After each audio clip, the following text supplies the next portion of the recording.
Look, I don't know in what alternate universe. I certainly don't live in that alternate universe. And I do think that the Flynn issue is a very real issue. Because if he was having conversations with Russian officials during the campaign, I think the American public wants to know. This is not just one more level of a mounting mountain of evidence of troublesome Russia-Trump ties. I'll give you some. Manafort, the second campaign manager who had to quit because of his Russian ties. Can I jump in here, Brooke? Sure, go ahead. Jump in. The bottom is, let's talk about the facts. What we're talking about is that this conversation, Anna, happened after the election. It happened in December. That's what they're talking about. And some Democrats are saying, yes, that this might have broke the Logan Act. Everyone else I talked to in foreign policy circles, Democrats and Republicans, says it was perfectly reasonable for General Flynn to have that conversation. I don't think anybody disagrees with any of the facts that Sean Spicer spoke about at the podium today in terms of Russia, but I will agree with you that it seems pretty clear that President Trump is intent on thawing our relations with Russia, which are not in a good. Not because he thinks he's a great guy. Matter of fact, I think he's a terrible guy. I think it's because he realizes we have to deal with him. Do you think he'll pivot now that Flynn is out? Well, he'll change his tune on Vladimir Putin?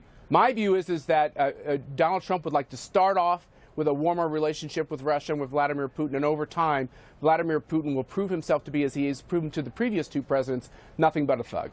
Well, listen, I stand with John McCain.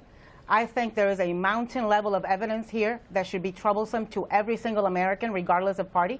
I'd like for Congress, for the Intel Committee, to be able to talk to the AG, who was fired and who informed the White House weeks and weeks ago about what was happening with Flynn.